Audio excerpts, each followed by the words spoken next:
எனக்கு இன்னைக்கு மாட்டையோட எஃப்எஃப்னா மை ராக்டு ஹஸ்பண்ட் எபிசோட் 33 தான் பார்க்க போகிறோம். So it's must imagine yourself. Okay, வாங்க நம்ம வீடியோக்குள்ளே போகலாம். லாஸ்ட்டாக எதிர முடிச்சிருந்தோம் அப்படின்னா, வீட்டிலேருந்து தியாவை பத்திரமா காப்பாற்றி அழைச்சிட்டு வந்தவன் அவளை ஒரு ஸ்கேன் சென்டருக்கு முன்னாடி இறக்கி விட்டு, பேபி ஆர் யூ ரெடி, குழந்தைய ஸ்கேன் பண்ணி பார்த்துட்டு ரிப்போர்ட்டை என் அண்ணா முகத்தில் வீசி எறிஞ்சிட்டு வந்துடலாமா அப்படின்னு கிண்டல் அடிக்கிறானா இல்லை சீரியஸாக கேட்குறானா அப்படின்னு தெரியாதபடி ஜிமின் ஒரு ரியாக்ஷனை கொடுக்குறான். இவ்வளோ நேரம் கடவுளாக தெரிஞ்சவன் இப்போ யமனா தெரிய ஜிமின் மட்டும் வாயை திறந்தா தியாவோட கதி அதோ கதி தான் அப்படிங்கிற நிலமையில பேசாமல் அவன் காலில் விழுந்துடுவோமா அப்படிங்கிற மனநிலையில் நின்றுட்டு இருக்கிறா தியா. அதுக்காக காலிலெல்லாம் விழமாட்டா, பேசாமல் உண்மையை சொல்லி பார்ப்போம் அப்படின்னு நினச்சவ. ஆக்சுவலி மிஸ்டர் ஜிமின், என்ன நடந்துச்சுன்னா, நான் என் அக்காவுக்காக அப்படின்னு அவ பேச்சு கொடுக்கும்போதே கையில் கை வச்சு தட்டியபடியே கொட்டாவி விட தொடங்கிட்டான் ஜிமின். அதை பார்க்கும்போது கொலை காண்டாகுது. இருந்தாலும் பொறுமையாக அதை பார்த்து முடிச்சுட்டு, ஆக்சுவலி அக்கா உங்கள் டேய அப்படின்னு அடுத்ததாக பேச தொடங்கும்போது காதுக்குள்ளே கையை விட்டு நோண்டி அழுக்கெடுத்துட்டு இருக்கிற அவனோட செயலை பார்க்கும்போது இன்னும் பொறுமை காற்றுல ஊசலாடுது. இருந்தாலும் மூச்சை இழுத்து விட்டு, என் அக்கா உங்கள் அண்ணாவை கல்யாணம் பண்ணி வந்ததுக்கப்புறம் சந்தோஷமாக இல்லை அப்படின்னு பேசிட்டு அவனை பார்த்தா அவன் கண்கள் ரோட்டில் 2 பொண்ணுங்க போயிட்டுருக்க அவங்கள சைட் அடிச்சிட்ருக்கு. இதுக்கு மேலே பேசி அசிங்கப்பட வேண்டாம் அப்படின்னு அவன் பொறுமையாக நிற்கா. தியா, அந்த பச்சை சுடிதார் உனக்கு, பிங்க் சுடிதார் எனக்கு, டீல் ஓகேவா அப்படின்னு அவன் கேட்க, அவன் சீரியஸாக பேசுகிற நேரத்தில் சைட் அடிக்கிறானே அப்படின்னு அவனை முறைச்சவ.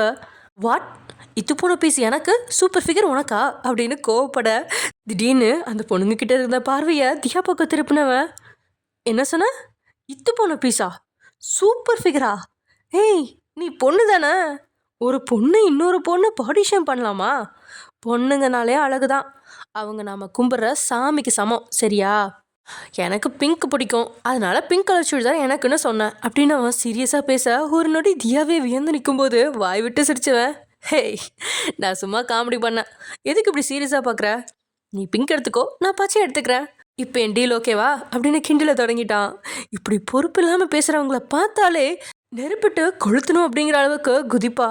ஆனால் இப்போது எதுவுமே பேச முடியாமல் அவள், மிஸ்டர் ஜிமின், நான் என்ன சொல்ல வரேன்னு கொஞ்சம் கேளுங்க அப்படின்னு கேட்கவும், சொல்லுங்க, எனக்கு காது நல்லா கேட்கும் அப்படின்னு சொல்லி அடுத்ததான் தூரத்தில் சாலை தேங்கி நிற்கிற தண்ணீரில் குதிச்சு விளையாடிட்டு இருக்கிற குழந்தைங்கள பார்க்குறான். இதுக்கு மேலே பொறுமை இல்லை, இவங்கிட்ட பேசி பிரயோஜனம் இல்லை அப்படின்னு தியா அங்கிருந்து நடைய கட்ட திடீர்னு அவன் கையை பிடிச்சவன், என்ன பேபி, புருஷன்கிட்ட பேசணும்னு ஆசைப்பட்டு பேசாமலே போகிற, இப்படி பண்ணால் என் குட்டி நெஞ்சு வலிக்காதா அப்படின்னு கேட்க, உன்கிட்ட மனுஷன் பேசுவானாயே அப்படின்னு அவன் கோவத்தில் கொதிக்க, என்னது, என்கிட்ட மனுஷன் பேசுவானான்னு தானே கேட்ட, இவ்வளோ நேரம் நீ என்கிட்ட தானே பேசிகிட்டு இருந்த, அப்போ நீ மனுஷன் இல்லையா, நீயும் நாயா அப்படின்னு அவள் பொறுமையை மறுபடியும் சோதிச்சுக்கிட்டே இருக்கான்.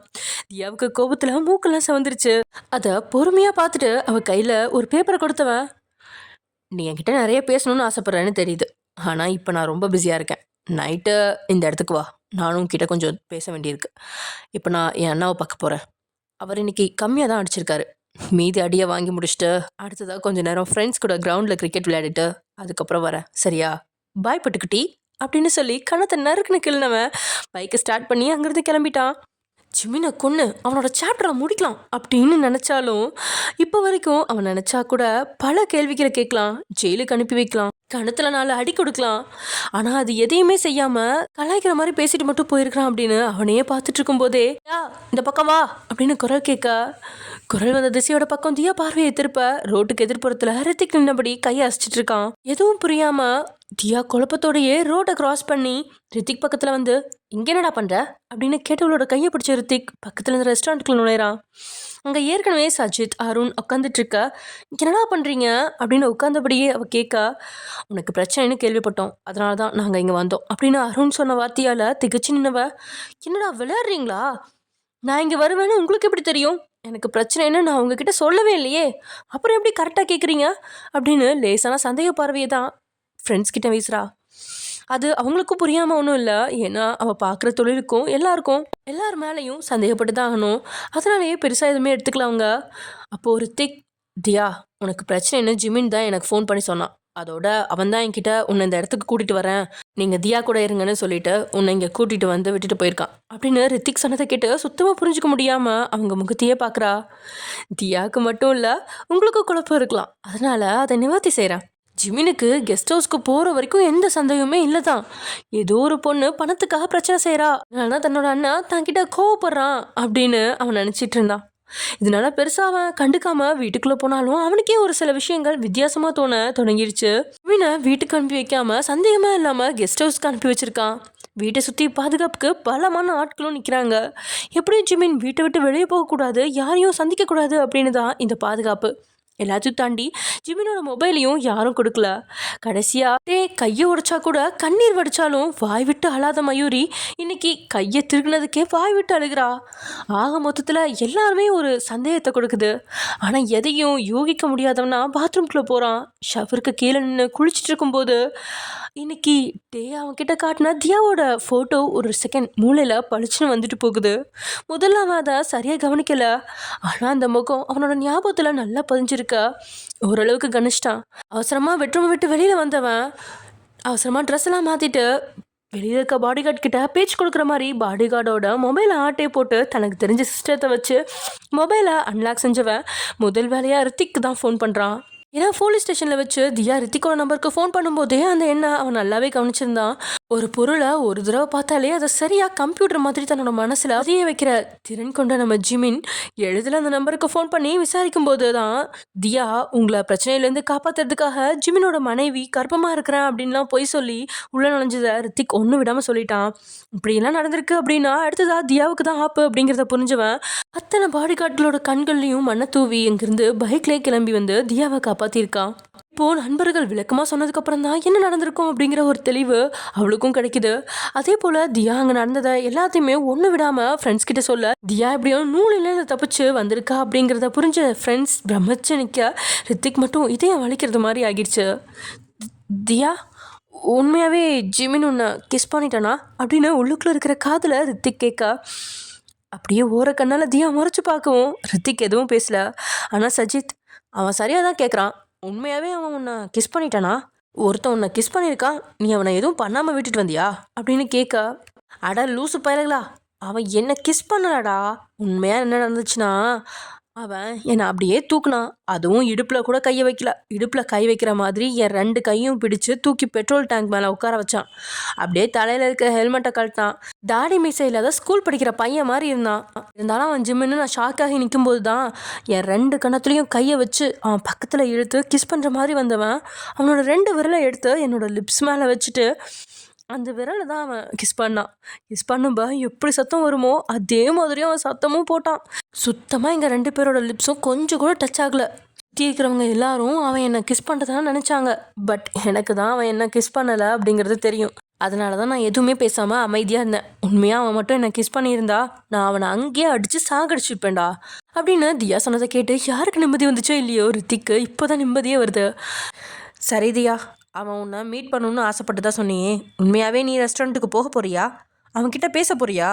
நான் ஏன் கேட்குறேன்னா என்னதான் அவன் உனக்கு ஹெல்ப் பண்ணியிருந்தாலும் அவன் டேயோட தம்பி, எந்த இடத்துல வேணாலும் ஆப்படிக்கலாம், அதனால தான் கேட்குறேன் அப்படின்னு அருண் கேட்க நீ சொல்கிறது சரிதான். அவன் எனக்கு உதவி பண்ணாலும் அவன் அந்த குடும்பத்து வாரிசு தானே, எதையும் நம்ப முடியாதான். ஆனால் எனக்கு இப்போதைக்கு வேறு ஆப்ஷன் இல்லை. அவனை போய் பார்த்து தான் ஆகணும். அவன் ஏதாவது டிமாண்ட் வைக்கிறானா இல்லை டே மாதிரி பணம் தர போகிறானா என்னை மாட்டி விட போகிறானான்னு பார்ப்போம். அதுக்கேற்றபடி எல்லாத்தையும் பர்ஃபெக்டாக பண்ணுங்கடா அப்படின்னு ஒரு பக்கம் தியா தன்னுடைய நண்பர்களோட ஏதோ பயங்கரமான திட்டத்தில் மூழ்கி இருக்கா.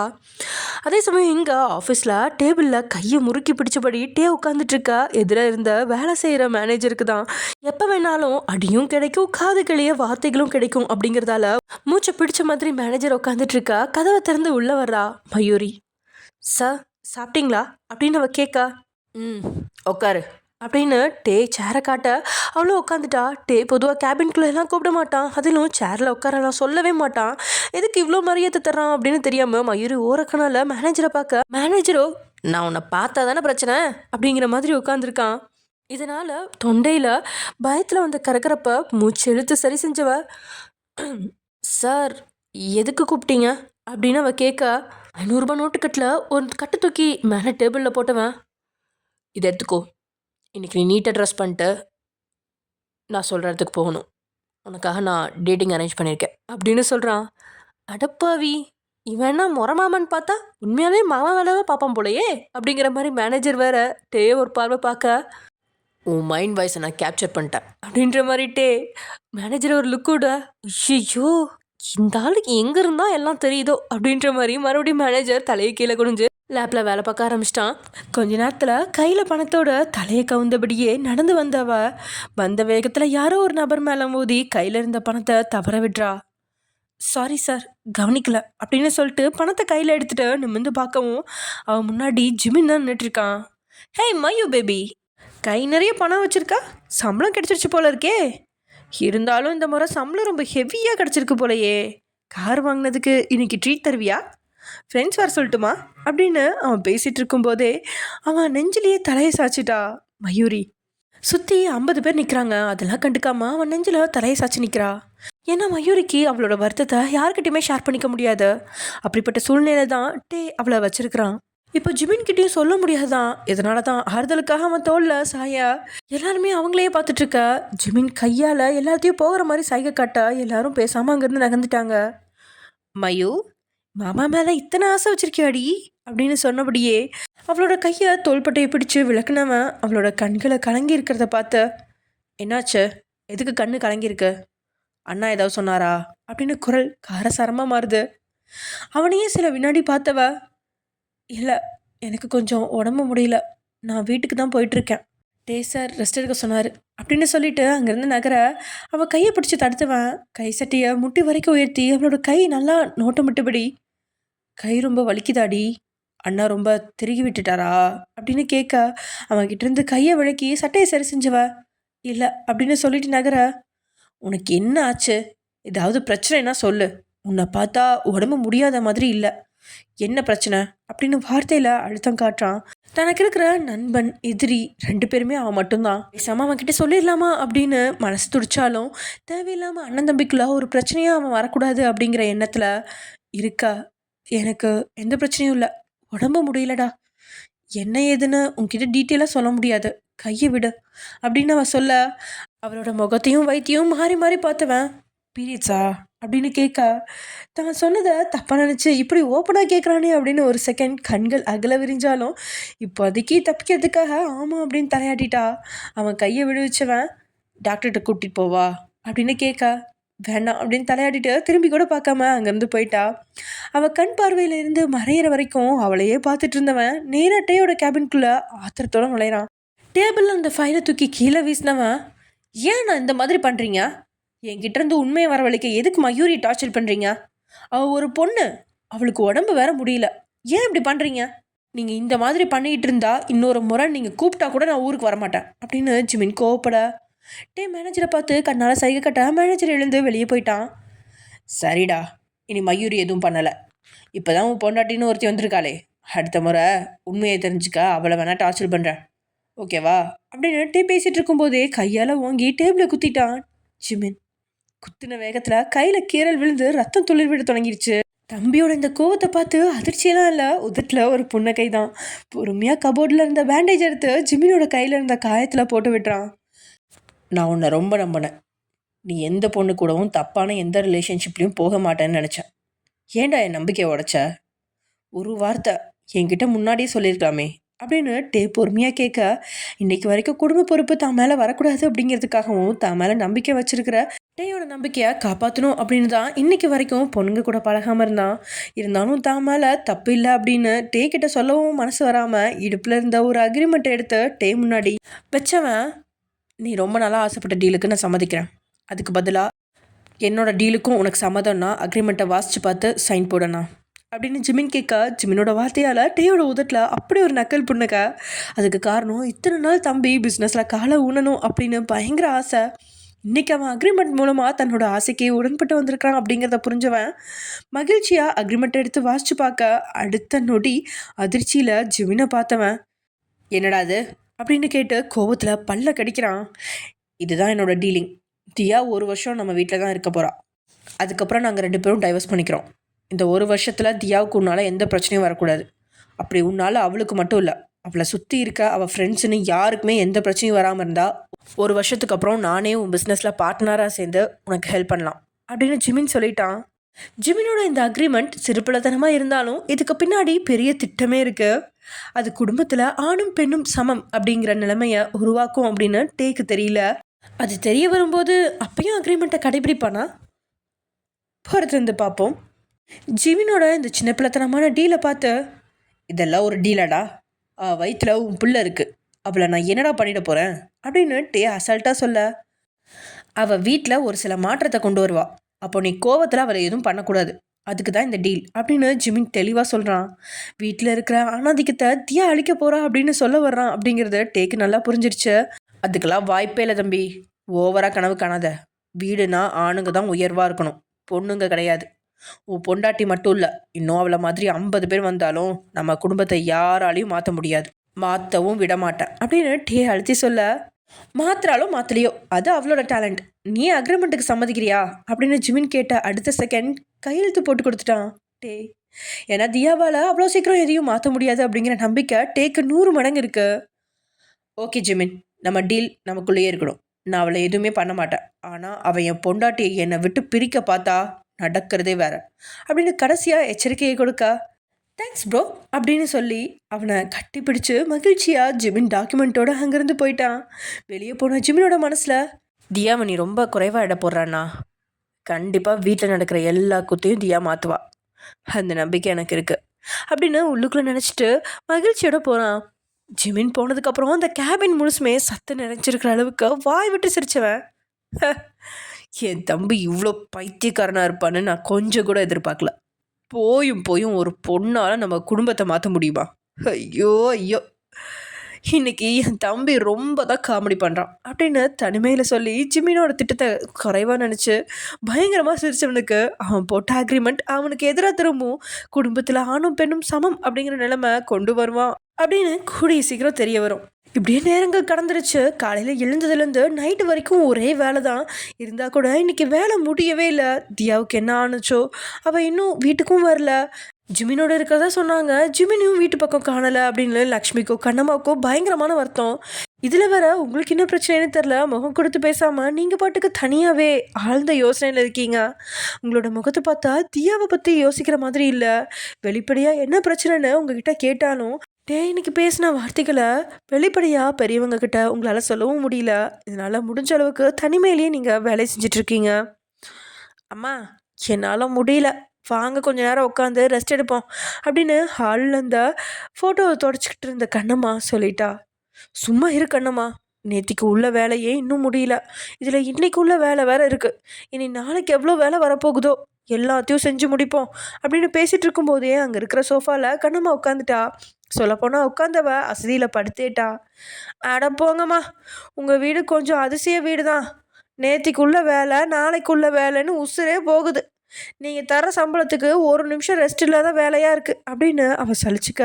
வேலை செஞ்சு உசுறு போகுதோ இல்லையோ, சோஃபாவில் படுத்து உசுரை விட்டுறாத. வீட்டில் ஆம்பளைங்க இல்லைங்கிற தைரியத்தில் அந்த சோஃபாவில் படுத்ததெல்லாம் சரிதான், யாருக்காவது கண்ணில் மாட்டினேன்னு வச்சுக்கோ தூக்கி போட்டு மிதிப்பாங்க. வர நேரம் ஆச்சு அப்படின்னு லக்ஷ்மி சொல்ல, தம்பி தானே, அவர் எதுவும் சொல்ல மாட்டார், வீட்டில் இருக்க அந்த 3 ஆம்பளைங்க பார்த்தா தான் வானத்துக்கும் பூமிக்கும் குதிப்பாங்க, ஏதோ அவங்க வீட்டில் தான் சோஃபா இருக்கிற மாதிரி. எப்படியும் அந்த கிழமை ஆஸ்பத்திரியிலேருந்து வர லேட் ஆகும். மற்ற 2 ஆம்பளைங்களும் ஏதோ பிஸ்னஸ் வேலையாக தூரமாக போயிருக்கானுங்களாம், அவங்க வரவும் லேட் ஆகும். தம்பி வரப்போ கார் சத்தம் கேட்கும், அதை கேட்டு நான் எழுந்துச்சுக்கிறேன், என்னை கொஞ்சம் நேரம் நிம்மதியாக படுக்க விடுங்க அப்படின்னு சொன்னவ கண்ணை மூடிட்டா. சோஃபாவில் எந்த பொண்ணுங்களும் உட்காரக்கூடாது அப்படின்னு வீட்டில் ஒரு சட்டம் இருக்குது. ஆனால் லக்ஷ்மி சோஃபாவில் உட்காரவளோ இல்லையோ, கண்ணம்மா யாருக்கும் தெரியாமல் அப்பப்போ சோஃபாவில் உட்காருவா, படுத்தோருவா. சுனில், ரகுநாதன், பாலகிருஷ்ணான்னு 3 பேர்த்தில் யார் பார்த்தாலும் அன்னைக்கு கண்ணம்மாவோட காது கிளியிற அளவுக்கு திட்டிப்பாங்க. ஜிமின் பார்த்தா கண்ணம்மா பக்கத்துலேயே வந்து அவனும் படுத்துருவான். இதனாலேயே யாரும் இல்லாத நேரத்தில் சோஃபாவில் கண்ணம்மா படுத்துக்க அவள் அசதியில் இருப்பா அப்படின்னு புரிஞ்சுக்கிட்ட லக்ஷ்மியும் கண்ணம்மாவுக்காகவும் உங்களுக்காகவும் சூடாக ஏலக்கட்டியை போட்டுட்டு ஃபஸ்ட்டு கண்ணம்மாவுக்கு டீ கொடுக்கறதுக்காக ஆளுக்கு வர அப்படியே அதிர்ச்சியில் உறைஞ்சி நிற்கிறா. ஏன்னா ஒரு சோஃபாவில் கண்ணம்மா படுத்து கிடக்க, எதிர்பக்க சோஃபாவில் உட்காந்தபடியே மொபைலில் எதையோ பார்த்துட்ருக்கான். ஐயோ கண்ணம்மா, இன்னைக்கு உனக்கு சங்கு தான் அப்படின்னு மனசில் நினச்சிக்கிட்டு வேகமாக வந்த லக்ஷ்மி கண்ணம்மாவோட காலை தட்டி எழுப்ப இருக்கிற கிளப்பில் 2 நிமிஷத்தில் கண்ணம்மா தூங்கிறா. லக்ஷ்மி எழுப்புனதுனால அப்படியே தூக்கு கழகத்தில் எழுந்துச்சு உட்காந்து பக்கத்தில் பார்க்க உட்காந்துட்ருக்கான். மொபைலை நோண்டிக்கிட்டு. பெருசாக இப்படி படுத்தா கோவப்பட மாட்டான், இருந்தாலும் அவனோட குணம் எப்போ கோவப்படும் எப்போ நார்மலாக இருக்கும் அப்படின்னு தெரியாது, யாராலையுமே கணிக்கவும் முடியாது. அப்படிங்கறனால கண்ணம்மா பயந்து நடுங்க மொபைலை பாக்கெட்டில் வச்சபடி கண்ணம்மாவை பார்த்துவேன். தூங்குறதுக்கு வேற இடம் கிடைக்கலையா? 5 லட்சம் ரூபாய் சோஃபா தான் கிடைச்சிச்சா அப்படின்னு கேட்டபடி புருவத்தை உயர்த்தினதுக்கே கண்ணம்மாவுக்கு பயத்தில் வியர்வை துளிர் விட தொடங்கிடுச்சு. இல்லை தம்பி, அது அப்படின்னு நம்ம பேச தொடங்கும் போதே, போங்க வெட்டியாக படிச்சு கிடக்காம வாங்குற சம்பளத்துக்கு வேலை இருந்தால் பாருங்க அப்படின்னு அதட்டவும் அதுக்கு மேலே பேச்சு கொடுக்காம கண்ணம்மா அங்கேருந்து போயிட்டா. அவனும் சோஃபாலேருந்து எழுந்து லக்ஷ்மியோட கையில் இருந்த இலக்கட்டியை வாங்கி குடிக்க அவனை பார்க்கறதுக்கே கொஞ்சம் வித்தியாசமாக லக்ஷ்மிக்கு தோணுது. காஃபி தவிர எதையுமே குடிக்க மாட்டான், ஜூஸ்னா கூட ஃப்ரெஷ்ஷான ஜூஸ் தான் குடிப்பான். அதை தாண்டி வித்தியாசமாக இன்றைக்கி இலக்கட்டியை வாங்கி குடிக்கிறான் அப்படின்னு பார்த்தாலும் மனசில் பல கேள்விகள் இருக்குது. அதை அவன்கிட்ட கேட்க மூச்சை இழுத்து விட்டு அவள் தயாராகிறா. அவளோட கேள்விகளை முன்கூட்டியே உணர்ந்தவன், தியாவும் ஜிமினும் ஒன்றா தான் வெளியே போயிருக்காங்க, எங்கே போகிறாங்கன்னு எனக்கு தெரியாது, எப்போனாலும் வீட்டுக்கு வருவாங்க, அவங்கள பற்றி என்கிட்ட கேள்வி கேட்காதீங்க அப்படின்னு லக்ஷ்மி கேட்க வந்த கேள்விக்கு ஆரம்பத்துலேயே முற்றுப்புள்ளி வச்சிட்டான். டேய், இதுக்கு மேலே என்ன கேட்க முடியும் அப்படின்னு லக்ஷ்மியும் அவன் குடிச்ச கப்பை வாங்கிக்கிட்டு அங்கேருந்து நகர, லக்ஷ்மி அம்மா உங்களுக்கு தியாவை பிடிச்சிருக்கா அப்படின்னு அவன் கேட்ட கேள்வியால் அவனை திரும்பி பார்த்தவ, ஆமாம்ப்பா ரொம்ப பிடிச்சிருக்கு அப்படின்னு சொல்ல லக்ஷ்மியோட வார்த்தைகளால் முகத்தில் பெருசாக ரியாக்ஷன் வரல. ஆனால் கண் அசைவினாலேயே ஏன் அப்படின்னு கேட்டான். அவள் ரொம்ப தைரியமாக இருக்காப்பா, மனசில் பட்டதை பேசுகிறா, வேலைக்கு போகிறா, சம்பாதிக்கிறா, சுயமாக இருக்கா, அவளுக்கு யாரையும் எதிர்பார்த்துருக்கணும்னு அவசியம் இல்லை அப்படின்னு லக்ஷ்மி தன்னோட மனசில் தோணுனதை அப்புறம் தன்னோட ஆசையும் சேர்த்து அந்த இடத்துல சொல்லிட்டா. அது அவனுக்கும் நல்லா புரிய சில செகண்ட்ஸ் அமைதி காத்தாலும், நீங்கள் எனக்கு பொண்ணு பார்க்குறப்ப நான் உங்ககிட்ட உங்களுக்கு எப்படிப்பட்ட மருமக வேணும்னு கேட்டேன். அப்போ நீங்கள் ரொம்ப அமைதியாக நல்ல பொண்ணா, உன்னை நல்லா பார்த்துக்கிற பொண்ணா வேணும்னு சொன்னீங்க. ஆனால் இப்போது தியாவை பிடிச்சிருக்குன்னு சொல்கிறீங்க, அப்போ உங்களுக்கு ஒயனோட கேரக்டர் பிடிக்கலையா அப்படின்னு அவன் கேட்ட வார்த்தையில் அவள் வாயடிச்சு போயிட்டா. தியா கிட்ட பேசினதில்ல, அவளோட தைரியம் பிடிச்சிருக்கு. ஆனால் உங்ககிட்ட பேசி பழகினதில் மருமக அப்படிங்கிறத தாண்டி தனக்கு ஒரு தோழியாக தான் நீங்கள் தெரியுறீங்க லக்ஷ்மிக்கு. எல்லாத்தையும் விட டேக்கு பொண்ணு பார்க்கும்போது அமைதியான பொண்ணை லக்ஷ்மி பார்க்க காரணம், டேயோட குணத்தை பொறுத்த வரைக்கும் அவன்கிட்ட எதிர்த்து பேசுகிற பொண்ணால் வெகு நாள் தாக்கு பிடிக்க முடியாது, ஆனால் அமைதியாக இருக்கிற பொண்ணால் ரொம்ப நாள் தாக்கு பிடிக்கவும் முடியும், டேயோட குணத்தை மாற்றி அவன் மனசில் அன்பை விதைக்கவும் முடியும் அப்படிங்கிற நம்பிக்கையில தான் அப்பாவியான ஒயனை டே காமிக்கும்போது அதை முழு மனசோட ஏற்றுக்கிட்டா லக்ஷ்மி. ஆனால் ஜிமின்க்கு அப்படி இல்லை, அவனுக்கு அமைதியான பொண்ணே தேவையில்லை, அவனை விட 2 மடங்கு பேசணும், தைரியமாக இருக்கணும், பொறுப்பான பொண்ணாக இருந்து ஜிமினை பொறுப்பாக மாற்றணும் அப்படின்லாம் லக்ஷ்மிக்கு பல ஆசைகள் இருக்கு. ஆனால் லக்ஷ்மியோட ஆசை எதுக்குமே உடன்படாமல் பொறுப்பை விட்டு விலகி ஜிமின் இருக்கான். இது எப்படி டேக்கிட்ட சொல்கிறது அப்படின்னு தெரியாமல் லக்ஷ்மி முழிக்க லக்ஷ்மி திடீர்னு கட்டுப்பிடிச்சுவேன். நான் சும்மா தான் சொன்னேன், தப்பாக நினைக்காதுங்க, எனக்கு ஒய்யனை ரொம்ப பிடிச்சிருக்கு, சாகுற வரைக்கும் அவள் கூட தான் இருப்பேன் அப்படின்னு டே அழுத்தி சொல்லிட்டு விலக லக்ஷ்மிக்கு அவ்வளோ மகிழ்ச்சி. ஒயன் ரூமில் இருக்காளா அப்படின்னு அவன் கேட்க, இல்லைப்பா பின்னாடி கார் குடோனில் இருக்கா, நான் வர சொல்கிறேன் அப்படின்னு லக்ஷ்மி சொல்லவும், வேண்டாம் நானே போய் ஒயனை பார்க்குறேன் அப்படின்னு சொல்லிட்டு கையில் இருந்த லேப்டாப், மொபைல், வாட்ச்னு எல்லாத்தையுமே அவள் கையில் கொடுத்துட்டு வீட்டுக்கு பின்னாடி இருந்த கார் குடோனுக்கு போகிறான். அங்கே வந்தவன் அப்படியே அதிர்ச்சியில் நின்றுட்டுருக்கான். அவனோட அந்த அதிர்ச்சிக்கான காரணம் அவனோட மனைவியோட செயலும் அவளோட கோலமும் தான். கால் பாதம் வரைக்கும் தொட்டுக்கிட்டு இருந்த சேலையை கால் முட்டி வரைக்கும் உயர்த்தி மொத்தமாக சுருட்டி இடுப்பில் சொருகி நிற்கிறீங்க. வெள்ளையாக வாழைத்தண்டை மாதிரி வளவளப்பான கால், அதில் 3 முத்துக்கள் தொங்குற வெள்ளி கொலுசு, கீழே கிடக்கிற தண்ணியோட ஈரத்தில் தங்கமாக ஜொலிக்கிற பாதம். ஒரு நொடி அவன் கண்ணை திணறடிச்சிருச்சு. இதில் நீங்களோ ஒரு பக்கெட் தண்ணியும் ஒரு சோப்பு எங்கிருந்தோ கொஞ்சம் வைக்கோலையும் எடுத்து வச்சு வைக்கோலில் சோப்பு பரட்டி அதை காரில் வச்சு ஒரே தேய்ச்சிக்கிட்டு இருக்கீங்க. அதுவும் நீங்கள் க்ளீன் பண்ணுறதை பார்க்க ஏதோ எருவு மாட்டா ஆற்று தண்ணியில் விட்டு சுத்தம் பண்ணுற மாதிரி இருக்குது. அதை பார்த்தவனுக்கு சிரிக்கிறதா இல்லை வேதனைப்படுறதா அப்படின்னே தெரியல. நேற்றுக்கு 50 லட்சம் ரூபாய் காரில் அங்கங்கே வெளித்தோற்றத்தில் கீரல் விழுந்த மாதிரி அடையாளங்கள் இருக்கிறத அவன் நல்லாவே கவனிச்சிருந்தான். ஒரு வேளை டிரைவர் தான் நமக்கு தெரியாமல் எங்கேயாவது உரசிட்டு வந்துட்டானோ, ஆனால் நம்மக்கிட்ட சொல்லாமல் இருக்கானோ, அதனால தான் இந்த அடையாளங்கள் இருக்கோ அப்படின்லாம் யோசிச்சான். ஆனால் இப்போது தன் மனைவி கைவண்ணத்தை காட்டுறேன் அப்படின்னு வைக்கோலை வச்சு சொரன்னதுல தான் காரில் அங்கங்கே அடையாளங்கள் விழுந்திருக்கு அப்படிங்கிறத அவனால் புரிஞ்சுக்க முடியுது. இதில் வேற அவன் நிற்கிறது தெரியாமல் காரில் எங்கேயாவது அழுக்கு போகலை அப்படின்னா காரை போட்டு அடிக்கிறது, வாயில் இருக்கிற எச்சியை துப்பி அதை வச்சு துடைக்கிறது அப்படின்னு ஏதேதோ செஞ்சிட்ருக்கீங்க. மனசு எல்லாமே இன்னைக்கு ஃபஸ்ட் நைட்டில் எப்படி எப்படிலாம் செய்வேன் அப்படின்லாம் கிளாஸ் எடுத்தான். அப்படிப்பட்டவனை எப்படி சமாளிக்கிறது அப்படிங்கிற எண்ணம் மட்டும்தான் உங்களுக்கு ஓடிட்டுருக்கு. மூளை குழம்பி தரையில் நின்றுட்டு இருந்த நீங்கள் திடீர்னு ஆகாயத்தில் பறக்கிற மாதிரி கால்கள் தரையை எட்டாம அந்த இடத்துல மிதக்க ஒரு நொடி பயத்துல தன்னுடைய பிரம்ம எண்ணங்கள்ல இருந்து வெளியே வந்த நீங்க சுத்தி பார்க்க உங்களோட காலை தொடைகளிலிருந்து பற்றி அப்படியே தூக்கி வச்சிருக்கான். திடீர்னு டேயை பார்த்ததும் பதறி போன நீங்க உடலை அசைச்சு அவன்கிட்ட இருந்து விலக பார்த்து அதனால அவனுக்கும் கையில இருந்து பிடி விலக மொத்தமா தடுமாறி கீழே விழ போறீங்க. இருந்தாலும் எப்படியோ நீங்க விழாம அழுத்தமான கைகளை வச்சு தாங்கி பிடிச்சிட்டான் அதோட அப்படியே இழுத்து கார்ல சாச்சவனை பார்க்கறதுக்கே தலை சுத்தி போயிடுச்சு உங்களுக்கு. உடலுறவுக்கு தன்னால ஒத்துக்க முடியாது அப்படின்னு இப்பயே அவன் காலில் விழுந்துருவோமா அப்படின்ற எண்ணங்கள்லாம் ஓட அவனோ என்னடி பண்ற, இது என்ன காரா இல்லை எரும மாடா? காரை க்ளீன் பண்ணுறதுக்கு எவ்வளோ எக்யூப்மெண்ட்ஸ் இருக்கு, அதெல்லாம் விட்டுட்டு இது என்னது புல்லை எடுத்து வச்சு க்ளீன் பண்ணிட்டு இருக்க அப்படின்னு கேட்டு முறைக்கிறான். அவன் பக்கத்தில் நெருங்கி வர்றதுக்கே உள்ளுக்குள்ள அத்தனை பயம் இருந்தாலும் இது புல் இல்லை வைக்கோல் அப்படின்னு நீங்கள் பதில் சொல்லிட்டு அவன் முகத்தை பார்க்குறீங்க. அவன் பார்வையெல்லாம் பளிச்சுன்னு தெரிகிற கால் முட்டிகளுக்கு கீழே இருக்கிற உங்கள் கால்களையும் பாதங்களையும் நோட்டமிட்டு இருக்க பயத்தோட இடுப்பில் சருகி இருந்த மடிப்பை கழட்டிட்டீங்க. அதில் சேலை மொத்தமாக கீழே இறங்கி காலை மறைச்சிருச்சு. கண்ணுக்கு இதமாக இருந்த பரவசம் திடீர்னு மறைஞ்சதால ஏமாற்றம் வரல, கோவம் வர கண்களை உருட்டி முறைச்சு பார்த்தபடியே உங்கள் பக்கம் பார்வையை திருப்ப அதுக்கே நீங்கள் உடலெல்லாம் உதறல் கொடுத்துருச்சு. அதோட அவன் பார்வையோட அர்த்தமும் என்னென்னு புரிஞ்சிருச்சு. சுற்றி யாராவது நிற்கிறாங்களா அப்படின்னு ஒரு முறை பார்வையை திருப்பின நீங்கள் தனக்கு சுத்தமாக பிடிக்கல அப்படின்னாலும் அவன் மேலே இருந்த பயத்தால் பழையபடி சேலையை கொஞ்சம் உயர்த்தி இடுப்பில் சொருகிட்டீங்க. மறைஞ்ச கால்கள் திரும்பவும் தான் கண்களுக்கு தெரிஞ்சதுக்கப்புறம் தான் கோபமான முகத்தை நார்மலாக மாத்துறான். சும்மா சொல்லக்கூடாதுடி, உடம்புல ஒவ்வொரு பாட்டும் உனக்கு செதுக்கி தான் வச்சுருக்காங்க போல. இன்னும் எவ்வளோ இடத்த சேலை மறைச்சிருக்கோ அதெல்லாம் எப்படி இருக்குமோ அதெல்லாம் பார்க்குறனாலும் பரவசமாக இருக்கணும் மட்டும் தெரியுது அப்படின்னு வர்ணிச்சபடியே உங்களோட கழுத்து வளைவில் முகத்தை புதைக்கிறான். அவன் இப்படி கழுத்து வளைவில் முகத்தை புதைச்சா அவனோட கைகள் உங்களோட உடலில் எந்த தீண்டலையும் செய்யாது அப்படின்னு உங்களுக்கு நல்லாவே தெரியும். இருந்தால் கூட இன்னைக்கு அவனோட வர்ணிப்பை பார்த்து உங்களையே அறியாமல் பயம் தாண்டவமாட பனிக்கட்டி மேலே நிற்கிற மாதிரி உடலெல்லாம் விரைக்க மூச்சு வாங்கிக்கிட்டே ஏதோ அசௌகரியமாக உணர்றீங்க. பொதுவாக அவன் இப்படி கழுத்தில் முகம் புதைச்சா அமைதியாக நிற்கிற நீங்கள் இன்னைக்கு நெளிஞ்சுக்கிட்டு நிற்கிறதால உங்களை விட்டு விலகி முகத்தை பார்க்க பயத்தில் வியர்வையெல்லாம் தாராளமாக பூத்து வடிஞ்சிட்ருக்கு. போட்டிருந்த கூட்டை கழட்டி முகத்தில் ஒத்தனம் போடுற மாதிரி வியர்வை துளிகளை தொடச்சி விடுறான்.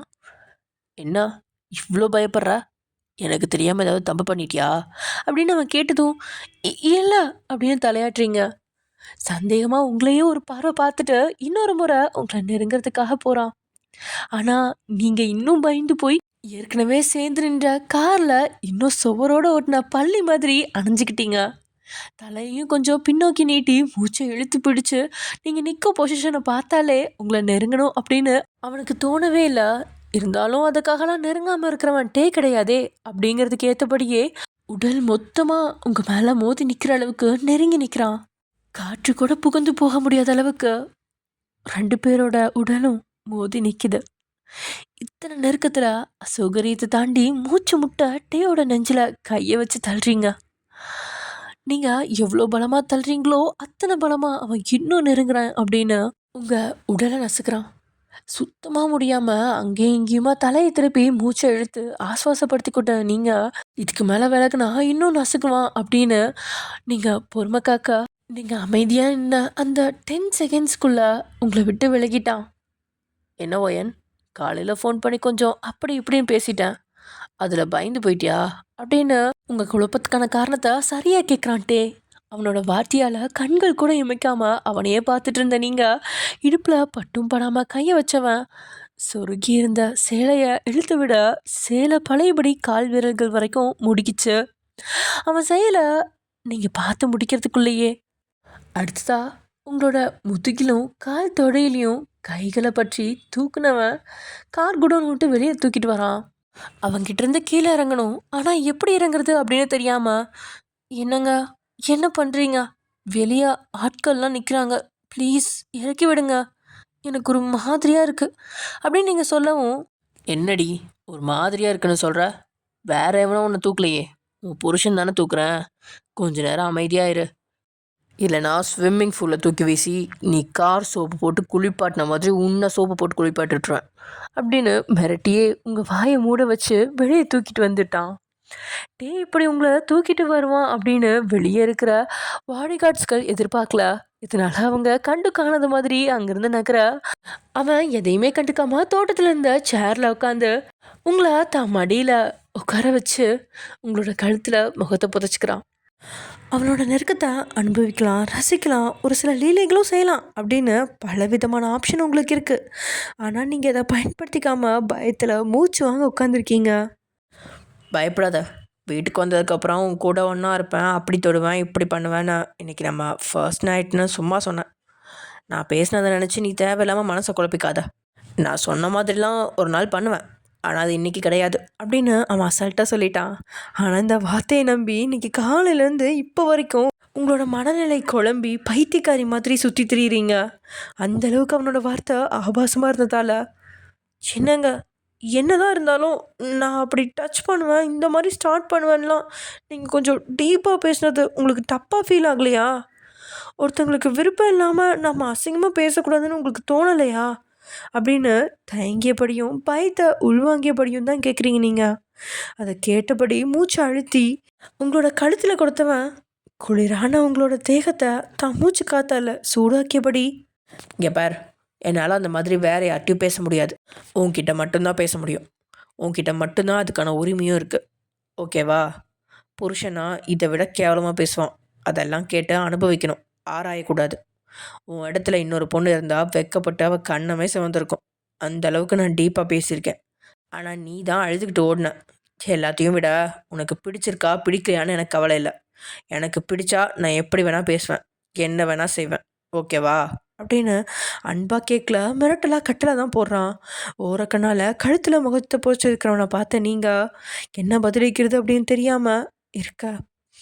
என்னடி அமைதியாக இருக்க அப்படின்னு அதட்ட.